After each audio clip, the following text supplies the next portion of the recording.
Okay, good morning. Welcome on the second day of the Music Talks conference. Uh, it's a second, but also a very important one because we will see the perspectives of the culture as a city strategy in the first panel, and then on the rest of the panels, we are going to observe jazz music from different angles when it's all its values and impacts. But let's go back to the city because we're now in the Sofia city, the capital of Bulgaria, which is on its way to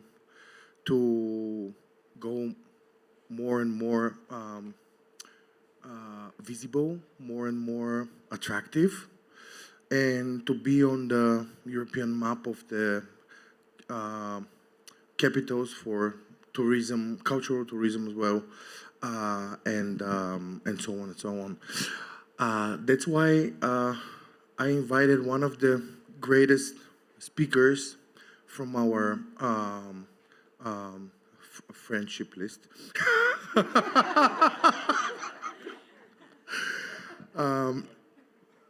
And it's a pleasure for me to introduce you Mrs. Petra Hradilova. She's leading the Music Czech Crossroads, which is a music export office of, music showcase in Ostrava, Czechia. And also she's part of the Colors of Ostrava festival, which is a very, very important, significant cultural event in Ostrava. Miss Margarita Katsarova, she's expert in MICE tourism in the tourism office of Sofia, called Visit Sofia. Dr. Louis Walsh, who is researcher from the University of Central Lancashire, specialized in the events and city branding, correct? Yes. And Mr. Spiros Pengas, who is a former deputy mayor of Thessaloniki for 7 or 8 years, 2 mandates. Oh, sorry, 9. Yes, of course, the best number, 9. I was born on 9th of July. So he was running the cultural and tourism department with a significant experience in the developing of brand of Thessaloniki as a touristic destination and cultural one. That's all. Thank you very much. Feel free to start. Thank you very much, Peter. Good morning, everyone. Happy 4th of July.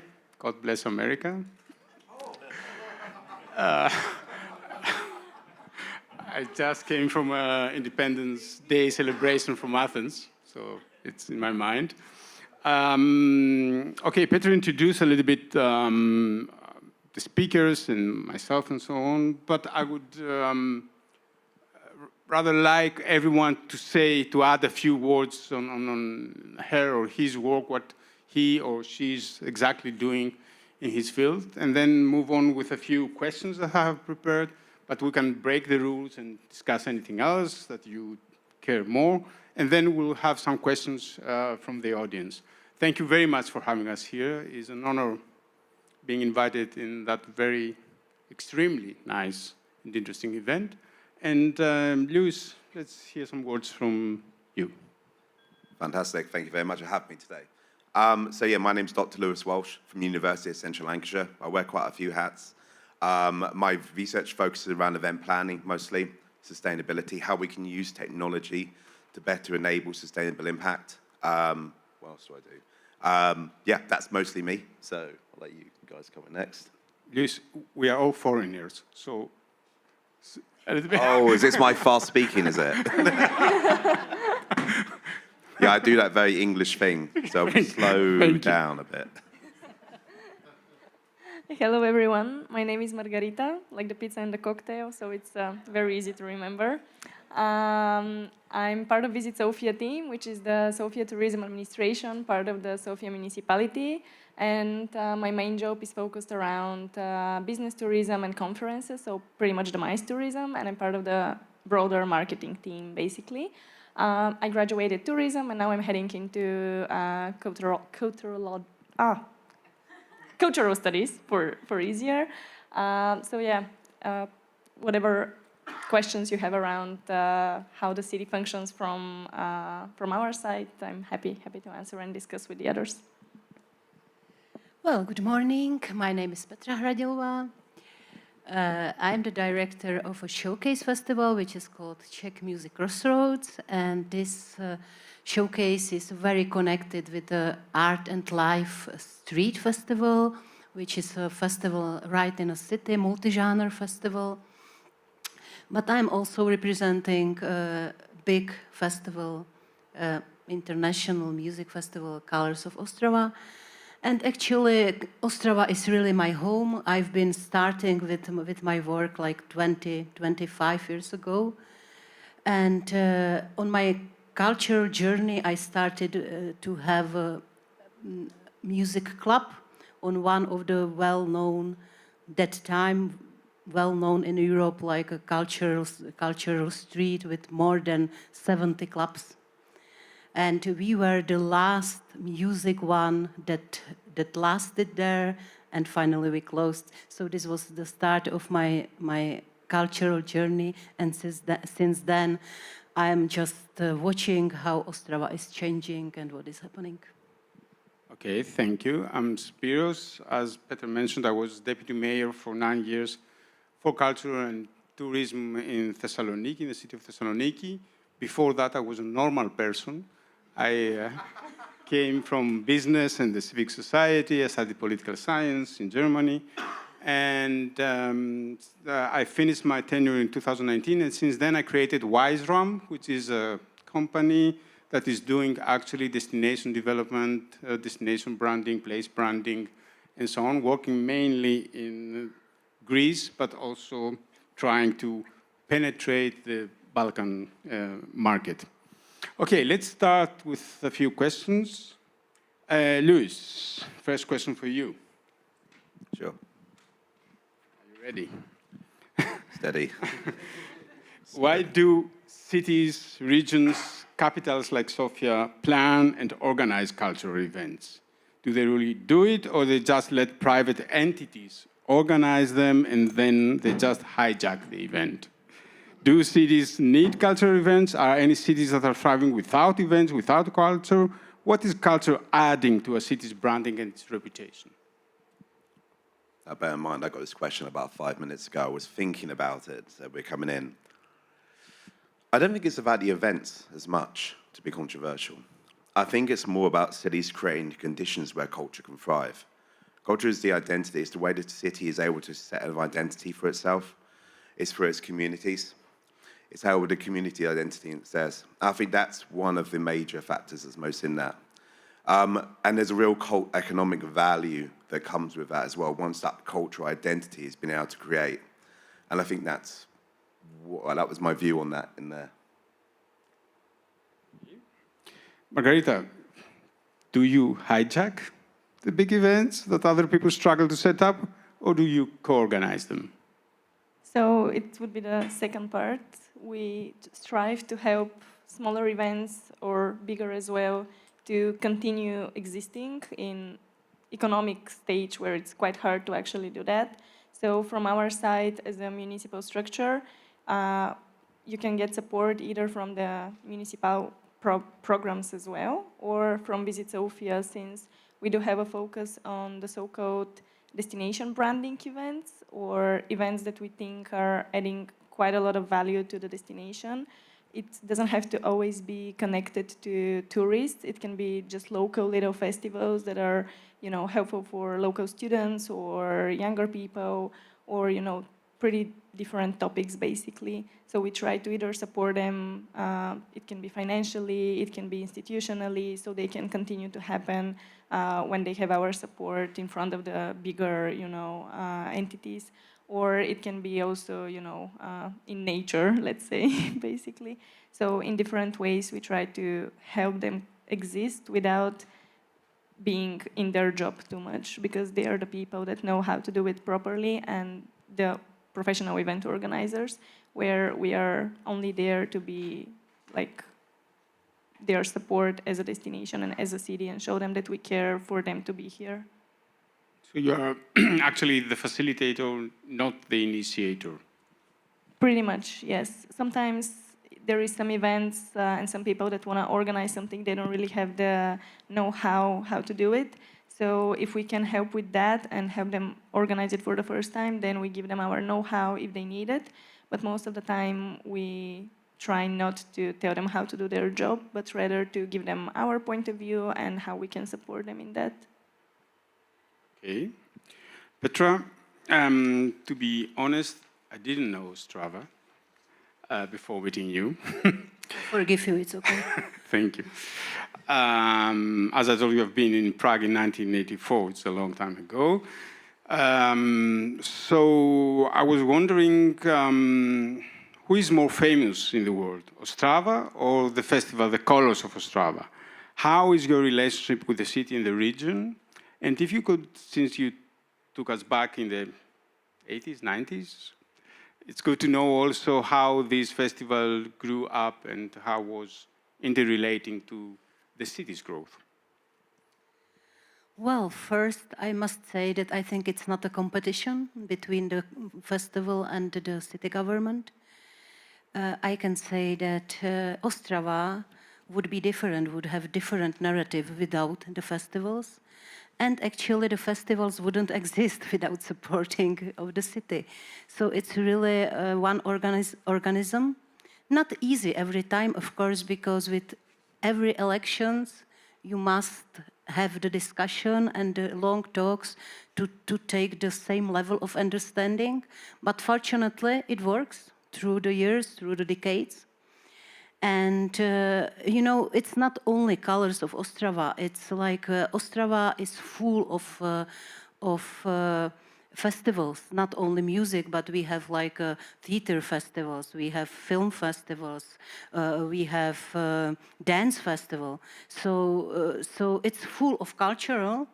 And I think the city government of Ostrava understand that culture is not a luxury. It's just the investment to the city's future. And so the discussion is continuing.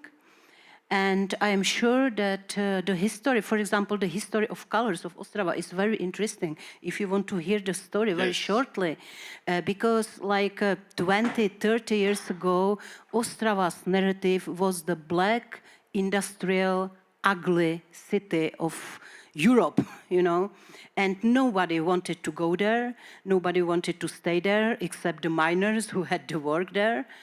And like 25 years ago, the founder of Colors of Ostrava, Zlata Holušová, brought an idea to do a festival. Festival in the center of the city. It was like a mad, like idea of a mad woman. And it was really, really difficult. And but she had the right vision, and I think this is the point. This is the key. If someone has the vision, and then there is a way how to discuss it and how to find the ways to make the vision real, then it works. And the vision was to bring world to Ostrava, and she was successful actually. Through this year, Ostrava became, I can say, like a Central European cultural vibrant city with a lot of festivals. Of course, the biggest one is Colors of Ostrava, but also Beats of Love, which is the biggest dance festival, music dance festival in Ostrava. And I can say that I'm proud I'm proud of being part of Ostrava city, to say yes, there is a lot of cultural, but also a lot of underground cultural. It's not only about one or two festivals. And now it's a city full of colors. Great, great story. Okay, Luis, how should local and regional governments brand and promote events? Is there a certain pattern? Is this pattern adjustable to the generational transition? Is it different for Generation X, for the millennials, and so on? It's a really good question. I think it really depends on what the regional government wants to get out of that event in itself. Do they want to communicate who we are? Do they want to commit who actually do they want to benefit from this? Is it local communities? Are they trying to drive up a civic narrative? Are they trying to just generate money from the event? Who do they want to work with? That's really the key here. And it's also, again, about the audience. And you mentioned this generational narrative as well. Different generations will want different things from that event itself. And it's up to those organisers, it's up to those local and regional governments to really know who their communities are and who it is actually want to attend this event itself. So it's really a series of questions, but most of it is, who are we? And why is this important for us to actually run this event? And we build that into the marketing of the event itself. Mm-hmm. It's very interesting. This is an ongoing discussion right now about locality and tourism, and tourists should feel like locals and so on. And if you do events for the residents or for... And it's really important to get that synergy as well between the locals and the people coming in. Because otherwise you get a situation where you get resistance. You get resistance from local communities where, you get the situation, say, in Barcelona, where at this point throwing tomatoes at tourists as they come in. Because there's this distance between those coming in and the values of the people that already live there. And also the events that are being run in those things aren't synaptic with those people, what their values are in the communities. So once you get that synergy, you get local community buy-in. And once you get that buy-in, then you can maximize the benefits for that. And then most importantly, with all marketing, it's about repeatability. Once it's done once, you can do it again and again and again with far less resistance. Okay, thank you. Margarita, do you have or support events that you believe add value to Sofia's Place branding? How do you evaluate these events? Is there a methodology or just by instinct? So basically, since last year, we are trying to make statistics on during the festivals to actually evaluate how many locals visit them and how many tourists visit them. And then from that... So you apply metrics? Yeah, pretty much metrics to urban festivals like, let's say, Rivers of the City and so on. And then from that, we can pretty much figure out if this is mostly for locals or also tourists tend to find it and, explore it and enjoy it. And then from that, we're trying to build a strategy which festivals have the potential to be marketed outside of Bulgaria and which have the potential to be marketed in the country itself. So there is a strategy behind it. Also sometimes for things that are brand new and just now emerging, it's, as you said, by instinct, so because we believe in that and we support it and we have similar values. So we want to help them exist longer and, happen basically. But yeah, there is, it's a mix of both. Okay. Petra, you have huge experience, as we understood, of real life and successful events. What is, in your opinion, the ideal scheme of a festival to be successful? It's better to have a grassroots, bottom-up event or guest event. What's the best plan? If there is a universal shape that would work, I would sell it and I would be rich now. But it's not like this, I think it's always about reflection of the needs or the city as a huge thing, or as of the communities, different communities of the city, or the parts of the city, and each of these needs different things. Generally, colors of Ostrava changed the narrative of all the Ostrava city, because from the dark coal mines, steel factories, industrial, ugly city, Ostrava became a cultural great place. But What was the timeline? How long did it? well, 15, 20 years. You know, it's a long-term process.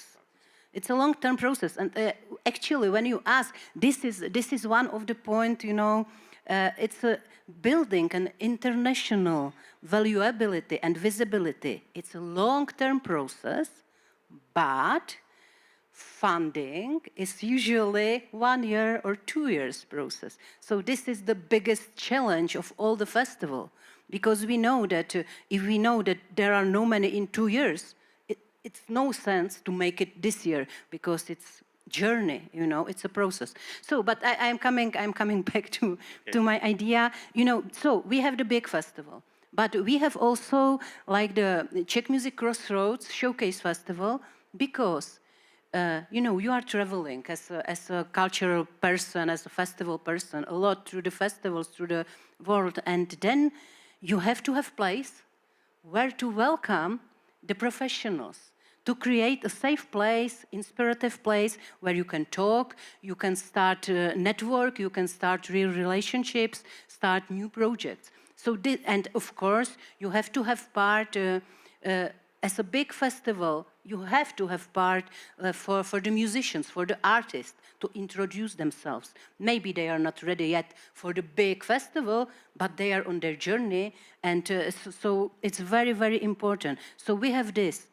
And not last, but the really important thing is that we are there for people. We are not there for like just fulfilling our visions, you know, our artistic visions, but we are trying to reflect the community's needs. So the festival in the streets, the art and life festival in the streets, it's happening in the part of a city where nearly nothing is happening, but we are cooperating with the city government.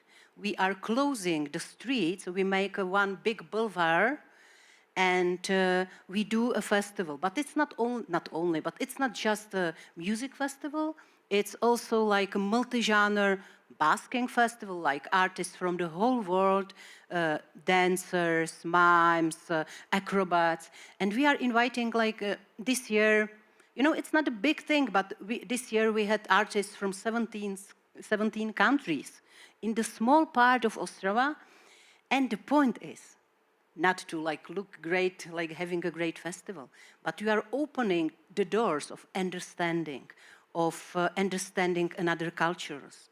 Because, you know, Ostrava is really not a cosmopolitan city. It's not a multicultural city. We have nearly no communities. We have like Vietnamese and Greek community, big Greek community, but they are just naturally part of the city, but we don't have another communities. And you know, when you see that bands from Africa, from Japan, from Asia are coming, you know, and people are just supporting, trying to understand. What is funny, you know, I have a funny story, because not all the people, like especially the older in this part of city, can speak English. You know, they know some base English from their basic schools. But when we come with the festival, with the artists, with the delegates, sitting around the city, talking, you know, they come and they want to be part. So they are trying to use their simple English to communicate, and I love this, because this is what is changing the city. You know, the children it's full of children, you know, and it's their cultural experience that they naturally bring, you know, home then, and they simply see some of the things for the first time, because usually they just see the commercial things on the TV and blah blah blah. But you know, when they see the artists from all the world, they can touch them, they can make the photos, they can talk to them, because there is a big interaction between the artist with the audience. So this is what for me is the most important, to reflect the needs of the communities to grow up the pride of the community. Because if the pride of the city community is okay, then people want to come back. And if you bring the delegates and the artists, they become naturally the ambassadors for the city. And this is the best marketing ever, because they don't bring like just numbers or statistics, but they bring the stories. And story is the thing that you remember. Great. I will come back with a few logistics questions for the next round. So, Luz, you seem to believe that festivals such as big companies or tech companies or startups should have and apply also some ethical or eco sustainability is another very trendy word these days, or political guidelines. Why? What's the benefit? Should those guidelines and principles be aligned with the hosting city strategy and political targets? What if these political targets change or become darker, as it is the case in our time? Well, what I'll do the is... cities. Targets. I'll probably skirt around the political targets a little bit. I mean, I come from a country where we're about to have our 7th Prime Minister in 9 years, so politicians come and go, narratives and policies come and go and change with them as well. So it's very temporal, and that's becoming more and more prevalent, I think, as a modern-day thing. When it comes to eco-policies and, sustainability, for example, I think one of the biggest problems we have, one of the biggest issues there is this intention-behaviour gap. Everyone has good intentions. Everybody knows what they should do to be sustainable. But there's this huge gap between what they intend to do and their goodwill and actually what their actual behaviours evoke. And that is particularly pushed in events. So events operate in third spaces. In this third space, it's the leisure space. It's where we go to have fun. It's where we go to get loose. It's where we go to find ourselves. We drink, we do all these other things, and then in that fun space we go. Those behaviours get further and further away from intentions. So in an ordinary workspace or an ordinary boring environment, we might use recycling more. We won't leave litter behind. We will engage much more in eco and sustainable policy actions because we're in our right mind. When we're not having fun, we're thinking, we're more sensible. The whole point of going to festivals and events is to be a little bit less sensible. Part of having fun is being less sensible. And in that, we find there's a particular problem in events, which is actually getting people to engage in sustainable behaviours because they forget. This is why you go to some of the festivals with some of the strongest eco guidelines where it's built into the event itself, like a Glastonbury for example. And then you see the mess of tents that are left at the end there. Because that's how people operate in those things. So that's probably what I'd say is the biggest challenge in there. Margarita, do you require events to follow certain guidelines? Is there a certain framework that you demand in order to embrace and support an event? So we cannot require or demand from anyone to do anything since we're not like structured and can be like your mom and be like, you should not do this, and it's a rule and it's a law, basically, because we don't have the power to, find them or anything. It would be cool to be able, but unfortunately not in Visit Sofia, but we have the guidelines and the tips that we would like to follow as a European capital. So basically we can give the directions of event organizers. For example, A2Jazz, they're extremely eco-friendly when it comes to zero plastic and so on, which is gorgeous. We don't even have to tell them that. They can even learn us more about that, basically. And it's very beautiful to work with people like that. And then when it comes to people, as I said earlier, that are not as into the topic of event organizers or event management, then we can give them the tips on how to do it, or we can tell them that we have certain values that we don't support. For example, here you mentioned, do we have a guideline for what we support and so on? For example, political events and so on. It's something that does not align with our views and our values. So when it comes to guidelines, it's mostly focused on sustainability and human rights and EDI. So this is something we mostly strive towards now. And liberal democracy values. Yeah, exactly. Okay, great. Petra, you covered a little bit my next question, but I'll make it anyway. And want to know also, as I understood by your saying and the narrative about your events, I realized that funding is not the #1 drive. It's the vision and other things. And I remember being here 2 years ago and here listening to the budgets of the Sonar Festival, which was in Barcelona. I was shocked because in Greece we organize in Thessaloniki events with 20,000 euros, maximum 50,000 euros, 100,000 euros, and so on. So I will ask you about your budget in both events, if you want and if you are allowed to tell us. And I also want to ask you what is making an event big and famous, the names and the lineup, or its character and reputation, and what's your competitive advantage? You already said a few words, but if you want to add more. Well, you know, Colors of Ostrava, it's an event with entrance, and it's an international event when you are attracting not only the regional audience, but you want to attract also the Central European audience, especially the bordering countries, which means you need a huge money for a huge headliners, you know, to bring the people.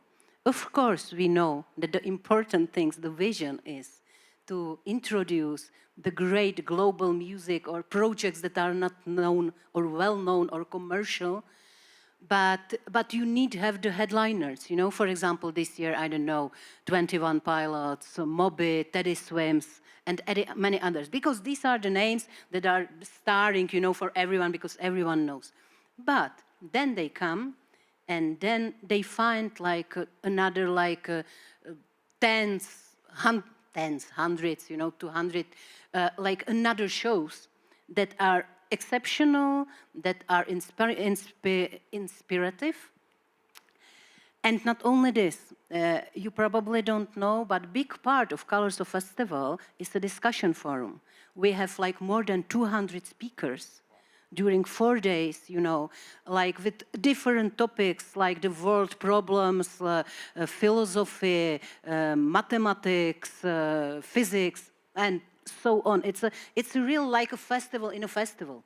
It's a festival in a festival. So we are attracting all people who just want to have fun with friends, listen to great music, which is okay, you know, to spend great time, to rest a bit from the world's problem, you know, just to be and to be happy. But we have also a lot of comers who want to talk, who want to discuss, who want to share, and that's another part of the festival. And so this is what is making the festival famous.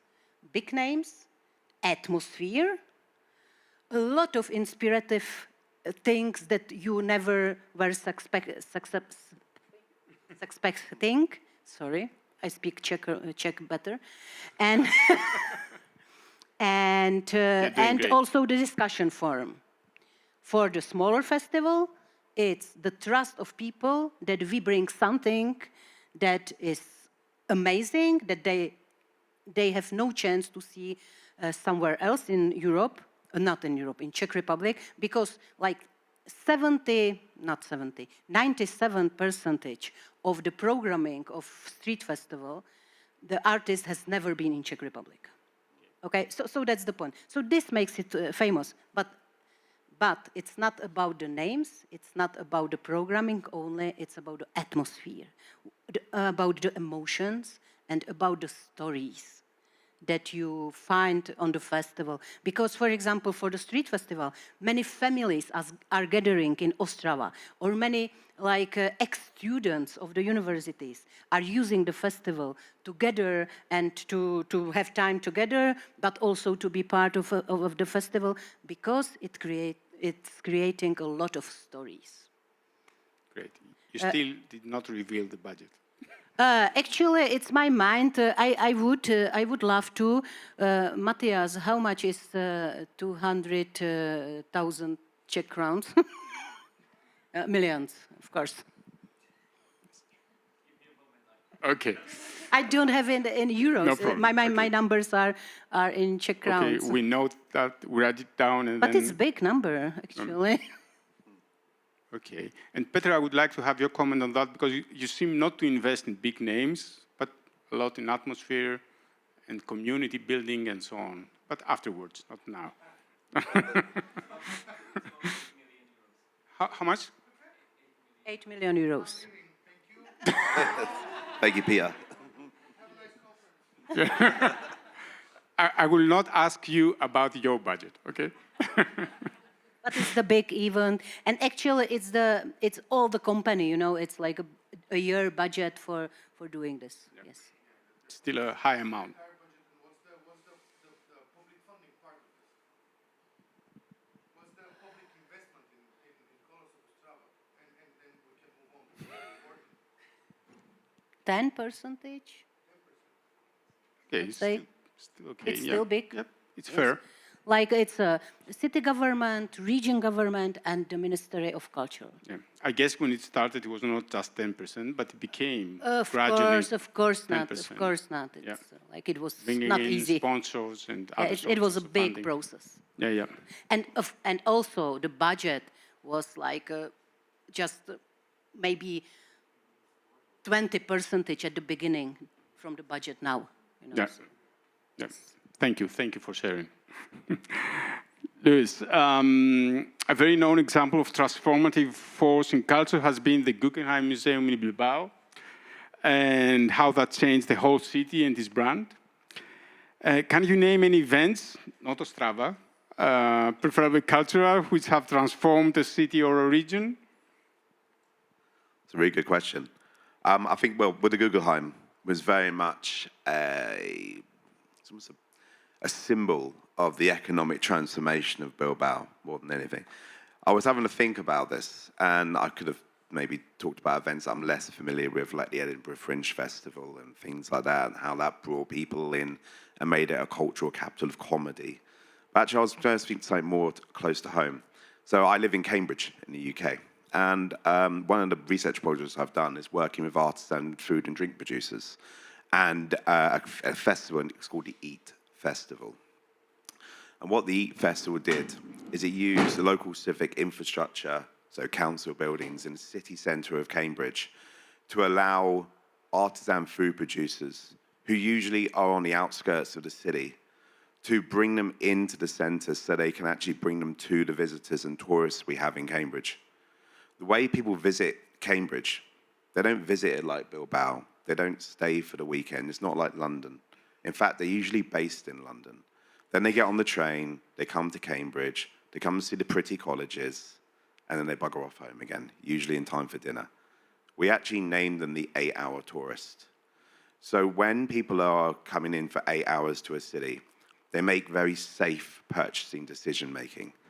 So instead of going out and finding this new crazy restaurant or this new place of lunch or trying this new cool potential underground drinks place or food vendor van, they go for the McDonald's. They go for the Happy in Bulgaria.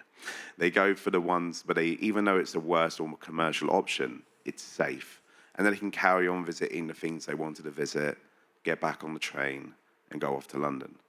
So what we did at EAT, we used the local council buildings to actually bring these food producers into the centre of Cambridge to the tourists themselves and allowed those tourists to come and see them, and it actually brought much more visibility to them. But also one of the main drivers for this as well from a destination management perspective at Cambridge was to try and get these tourists to stay longer. And that's what we all want, isn't it? You know, we want people to stay longer. The longer we can keep people at our events or in our cities, the more they spend, the more of our culture that they absorb, and the more likely that they are to return as well. Not just as tourists, but potentially as students, as businesses, as employers.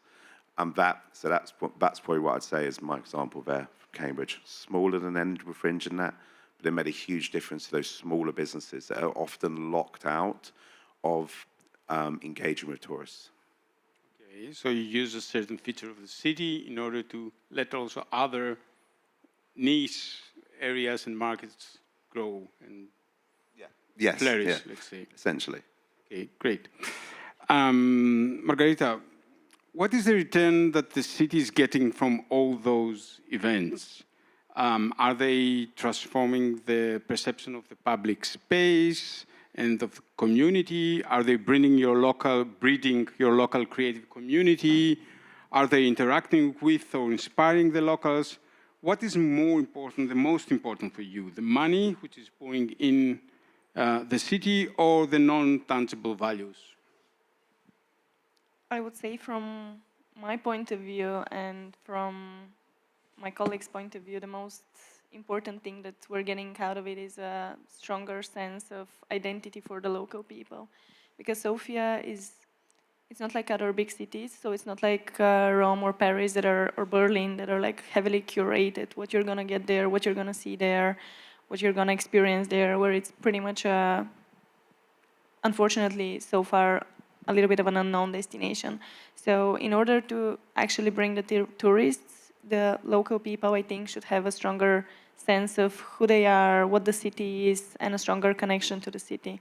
Because for me, for example, I cannot promote Sofia if I don't like and I don't love what's going on in Sofia. Because for me, in order to tell to the people, you should come here, you should visit, you should come to study, you should move here, I should be aware of what's actually worth for me to promote to them, which is exactly all of the festivals, all of the urban initiatives that are happening, all of the communities in the city, different types of people, different international people, and so on. So I should be aware, and we should all be aware, living here in Sofia, what the identity of the city is, what the character of the city is, the different neighborhoods, what they carry, what they hide, and so on. So pretty much the symbols that are in the city, to know them well and to be able to communicate with them as locals. So when we have that base, I think then it's way easier to actually bring the tourists, because you cannot bring the tourists if we're not here, basically. They're not going to be able to see anything. They're not going to be able to experience anything. They're not going to be able to communicate with us and to explore the hospitality of the people here. So I think the biggest thing and the most important thing is the locals that build their identity and their feeling of belonging to the city and to all that is happening. And then on your second question, is it breeding the local creative community and interacting with locals and inspiring them? I think this is the main focus for the people, to be feeling that they have a scene here to explore, to create, to be themselves, to feel seen, especially in creative fields where it's way harder to integrate yourself as a professional. Let's say my best friend, she's a jazz singer, so 10 years ago for her she was thinking, I have no place here in Bulgaria because she's from a smaller city. And yesterday she had a concert and we were talking about Sofia, and she was singing a song about staying in Bulgaria. So she was basically, now I have the scenery and the place to be. And she finds value in actually being in this country and being in this city. Even if she decides to move to another city, there is still a lot of opportunities in there, a lot of festivals going on. So I think it's just people feeling that they have that this is their place, basically, because we're so used to everything being in Western Europe and bigger countries, and it's very nice to be able to feel like you're here and you have the capacity to grow and be better. And then for either money or non-tangible values, I think it already answered that it's the non-tangible values, because money, they will come one way or another, basically. But with money, you cannot create this self-identity of the people. And very often, you do need money to create these festivals, but very often you can even do it with very little and be able to create something for the people so they can actually belong to the city and feel that they belong to the city. And then when they belong to the city, tourists are going to see that and they're going to, immerse in that, all of that is happening. So I think it's a win-win situation. But if you don't make it livable and nice for the people, then it's not going to work for tourists as well. So I think people first and then tourists, it's at least our focus, and also my personal point of view for how it should be happening. We brought also 2012 World Music Expo to Thessaloniki, and it left us such an impact in the positive footprint that inspired the local singers community, let's say, music community. Exactly. It was amazing. For example, now we had the European Design Awards hosted in Sofia, actually in this exact place. So for the local art community, this was such a big thing to have all of these European studios, for example, talking about the brand of Ostrava or, different projects that they did, and all of these, professionals that otherwise normally gather in London or Stockholm or Berlin, they were here in Sofia, like hundreds of people, and the whole community was like, okay, we actually have a future, and Sofia is in the map of that, and it's worth to stay here and not leave. So especially with doesn't matter the topic of the event. I think even the most niche things can make someone actually, want to be here and stay here. Doesn't matter if it's a local or an expat or someone that's thinking of coming here. When they see that they are feeling represented in that city, they're more likely to actually be feeling like coming here or staying. Are you going to be also involved in the Eurovision Song Contest event? If we win the bid, yes. You won the bid, no? No. Where is No, it going to take place? So 4 cities are bidding for the Eurovision Song Contest, but we're gonna see who wins this month. But if it's in Bulgaria, if it's in Sofia, pardon, I don't know how I'm gonna survive that in terms of how much work is coming. But for example, this is a great example because when Dara won, one of her first words were like, she was referring to the local singers and communities, and she was like, guys, this is your moment to shine, because now the world is looking at Bulgaria, and you have the possibilities, so take advantage of that, take advantage of everything that's going on, because this is such a rocket that can, send you and make more visibility for you. So I think this is one of the best things that has happened lately. Which cities are competing? Sorry? Which cities are competing? Burgas, Varna, and Plovdiv. Okay. We wish you the best. Thank you, guys. Thank you. Now, last but not least, for Petra, have you, through these years, applied any certain social, ecological, or ethical principles which have contradicted with the city's aspirations and ambitions? Do you ask them? Do you discuss that with them? Do you consult with them? What is the added value brand you wish to see connected with the colors of Ostrava? Well, I just have to go back a bit to the numbers, because I would love Peter to cool down and to give him to give him chance to keep on, doing this wonderful event. Peter, I just told the big number for all the big color production event. But the budget for Czech Music Crossroads and Festival in the Streets, which is pretty the same shape as your event, is 200,000 euros. So it's it's better. It's like you can live with this, I think. Okay, but coming back, the cooperation with the city, it's crucial. For example, the Festival in the Streets and Czech Music Crossroads, it's so deep, the cooperation, that we are having work groups with the city government each month, and we are actually planning the festival with them. The outcome of this cooperation is that they feel it's their festival.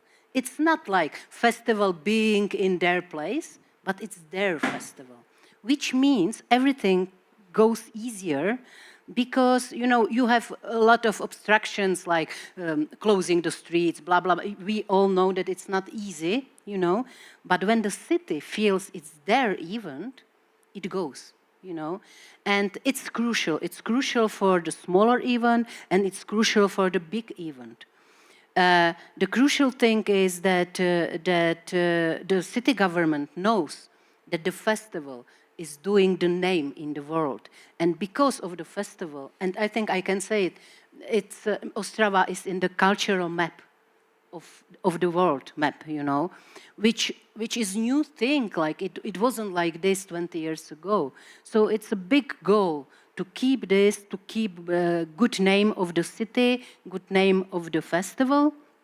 And you know, branding, like, I don't think you mean like colors of Ostrava, fried chicken or something this, no? You mean like branding the place you want to come back, the place of inspiration, the place of safety, the place of gathering, sharing, and love. Okay, great. Okay, let's, we have few minutes, like 5-10 minutes. If you have any questions from the audience, yes, please. Thank you. I would like to know if there are any studies, I think, Louis, this is a question for you. Okay. Are there any studies on the impact that festivals have on tourism and cities, with maybe some interesting case studies?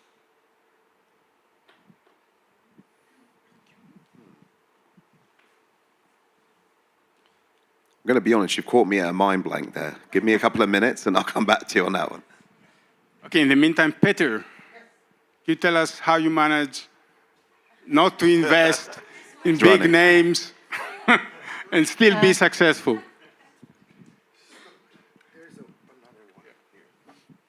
Stop saying that first, please. Good morning, my name is Peter Dimitrov. I'm the festival director of the A2 Jazz Festival. So we started investing in big names and also always in Big names. and artists. Yes, that's yeah. Artists and moderators. Artists who have never been in Bulgaria before. So first, the main reason and mission of A2 Jazz was to promote jazz and improvised music among young people and to attract new audiences to these music genres. So jazz was understood as like old school and like a very high elitary music, not for everyone. Jazz is totally the opposite, actually. It's for everyone. It's so colorful. It's so rich, and it's actually part of the world cultural legacy. However, so big names for us means so attract first. We want to attract young people and new audience.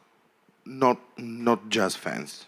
This is probably the most part of the audience, actually. On the second level, with all these headliners we have and invest, and it's actually fantastic names, never been to Bulgaria before. We attract the traditional and well-educated jazz audience. I mean, well-educated in jazz, I mean. So they're verifying the high quality of the program and publicly saying that, oh, I know jazz and this is the top quality. We never imagined that we'll have Roy Hargrove, for instance, in Bulgaria, which is true. So 11 years ago. So it's a verification from the based on knowledge and как се казва, opinion leaders, thank you, in jazz to the rest of the audience, the new audiences. So when they come, they know that they are coming to a high quality cultural content. So first and second, it worked very well. So now we are actually one of the major or main summer city events in Bulgaria. Very well known abroad. So now we are in a position to be a basis for instance, Visit Sofia, to step on all our campaigns to increase the visibility of Sofia based on A2 Jazz. Or some other events, like the same like Eurovision, but Eurovision is It's one-timer with a long, long impact. A2 Jazz is annually, and it could be planned, it could be planned well, I mean. So that's the main things, which are the main pillars now, the social, the cultural, and economic impact through the tourism. Of course, we're measuring what A2 Jazz is, and it's mainly for the local audience. I mean, mainly from Sofia, and then the national basis. But we have at least, we'll see the results from this year, but we have at least 5% coming from abroad. Okay. The big name is the festival. The big name Biggest actually, yeah, is the festival, because as Petra said, it's festival. Yeah, Colors is probably different. I've never been there, but I really want to. It's next week You are welcome. Thank you. However, now festivals are not like it was 20 years ago, like only headliners. It's full experience. And it should be updated and updated and upgraded every day, because, for instance, it was the same like 10 years ago, but 10 years ago the sustainability wasn't so major topic. I mean, especially in Bulgaria. I'm sure that in UK was yeah. But we have to provide experience as a festival, a joy. Yep. Petra elaborated a lot on that. I want to get invited too. You are welcome. You are welcome to come. Thank you. Yeah. Okay, you want to add something? Yeah. Yeah, I just wanted to add with the question for Luis, because, you know, I'm a festival person, so I'm talking about vision, about emotions, about stories. But the other part is that we, as a festival, we do have statistics, we do have research, because if you ask for money, you have to have the numbers, what it brings, you know, like sold out accommodation possibilities, transport companies, restaurants, full restaurants. So we have the numbers of the income during the festival, you know. So it's part that I personally don't like, because I'm the festival visionary person, but it's very, very important. And of course, we have to have the numbers, otherwise no one would give us any support. And is technology helping you in that? I am sure, but don't ask me how. Okay, last question, anyone? Can I actually just add on the impact studies? I'm not an objective numbers researcher, but I was having to think about it in between the questions. So I co-authored a paper a while ago around the Cambridge Half Marathon and the economic impact that had on the local area for which that event was put in. So we did a questionnaire of what people did, attendees did, when they left that event. Because there's this assumption in local politics that when you put on an event, people would just spill out of that event and spend money in local restaurants, stay in local hotels, and the whole community and the whole area benefits from that event. What we found, at least in the case of the Cambridge Half Marathon, is that wasn't the case. And that assumption is actually, into some events, false. What people did is they came into the event, a bit like this 8-hour tourist I discussed earlier. They came into the event, they ran their marathon, they cheered on their partner or their friends. They put their trainers back on and they left. People came into the event zone. The reason they didn't spill out is, one, they were probably quite tired. Number two, there was fences.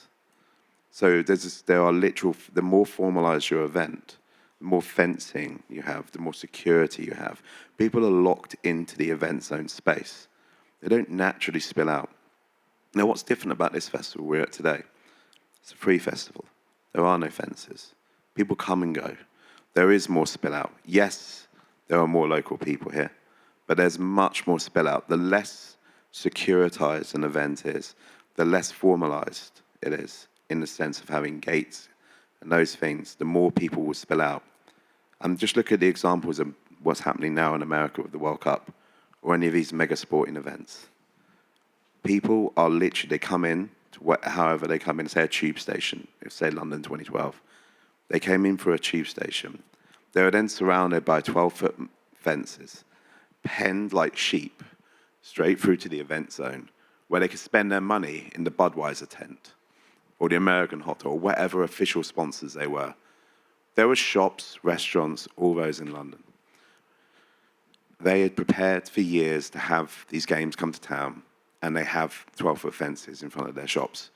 Millions of people coming in and out every day, and they're locked out from that, so they're economically trapped and locked out from benefiting from that event. So there's this huge assumption that just because we put on events, there will be economic impact. That is not always the case. It's how the event is run, but also how closely that event is linked to that local community as well, and the identity it plays. What we find with culture and identities is not just about bringing more tourists in, it's about bringing the right tourists in. It's about bringing the right visitors, those that match us, our communities, our values. They tend to stay longer. They tend to be less resistant in there. And it's a lot less transactional. Yeah, I have another example. I mean, we have a narrative in Greece that the 2004 Olympic Games actually had a destructive impact on Greek economy, and then the Greek economic crisis struck us and so on. So it's not just having an event, but how you manage an event. But big concerts, the situation changes a little bit. And I was telling you about this example. In Bucharest, we had in May a concert of a guy called Max Korsh. I remember. Yep. He's a Belarusian artist. He sold out the big arena in Bucharest in 2 days. And I was like, who is this guy? Nobody knew him. It turns out he has a huge following outside of Romania. So the organizer, they sent 3,000 tickets to Romanians and 42,000 to international visitors that came and spent the weekend. They did a city break related to that concert. So then, yeah, there was a lot of impact, economical impact on the city. They ate, they drank, they stayed in hotels, they brought, I don't know, memorabilia and whatever. Interesting case. Also in MICE tourism, there are certain surveys, how much value you bring in when you invest 10 or 1 euro and so on. But also depends probably upon the purchasing power of the country and the general economy. Yes, but also the purchasing power of the tourists is way higher than normal city break people. Okay. Any other question? No? Okay. Yeah. That's last one. Yeah. It's more than it's a question, but it's not easy to answer because I'm from Europe Jazz Network, which is the network of festivals, clubs, venues in Europe. So every time I attend these kind of panels, also from yesterday, in the end, the question is that we start talking about culture, social, economic impacts, but then in the end, the topic is finally always focusing on economic impact. So in the end, we end up talking about mainly economic impact because in the end, what we say is that if we don't have numbers, we won't get public funds. This is capitalism.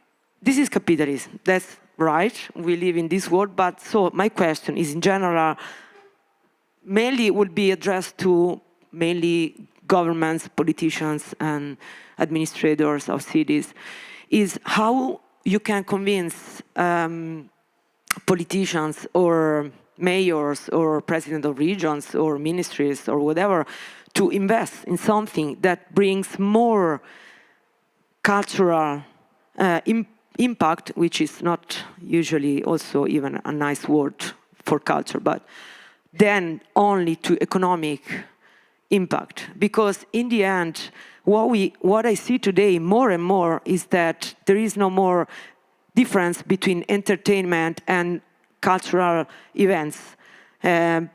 Entertainment must be there because it's nice to go to big pop concerts, but at the same time, some messages coming from some more smaller, more some events that brings a different, also more, a more deep message. I don't know if I explain what I say, but wherever we go, and when we speak about tourism, we want tourists, but I come from Italy. Italy, some cities are closing. I mean, Venice and other cities are closing to tourists. They're putting tickets. Yep. So yes, we want tourists, we want numbers. So there are some controversial aspects, so I don't expect an answer, but this is more brainstorming from my side. Just as an ex-politician, once politician, always politician, I can tell you that you need also visionary guys from the other side. It's not just you need the organizers to have a vision or the planners, but sometimes you need the visionaries and people who understand what you're doing also from the other side, from the political spectrum. And there are some. It's not always like everyone is the same. This is not true. Of course, I know. And maybe also in Ostrava case, there was a politician who understood at least, or who shared the same vision, and all that started rolling somehow. Very shortly, in Ostrava, the experience in Ostrava, it's a long-term work, because sometimes the politicians really just need the numbers or something. But when you give the energy, and you are lucky, finally you invite the politicians to the event. You show them on the place. You spend time there. You are explaining, in a natural environment. It's different when you go to the city government on an official, like meeting, and then it's different when they are on the festival. And they liked to be on the photos with the people. They like to be like well perceived by the people. So they are using it for their politician career, which is okay. It's fair. It's fair. So it's the very important part of the relationship between the politicians and the festival. You are welcome on the festival. We will explain everything to you. You have the opportunity to talk to people, to ask them whether they like it. And it's one part. And second important part is to invite good journalists who can see the good things on the festival. And when the politicians are connected with the good journalist view of then it's good tool for the politicians too. So it works. Luis. Yeah, I was just going to add, there's another aspect of it as well, especially for bigger events. So when you run larger events, you bring the spotlight of the media onto your event in itself, and any political goals or anything like that, this event can act as a stage for you to enact those. And again, I'll just use a quick example of a mega sporting event, for example. It was a large-scale event where the global media spotlight sheds on the city for that 4-week period of those games, so the Olympics. So in 2008, the Chinese had an issue with IP protecting intellectual property. So what they did is the laws and regulations around protecting official sponsors, they absolutely hammered those rules. They enforced them so strictly with no latitude whatsoever to show the world that they could protect IP. Now, fast forward to London 2012. We're in an age of austerity.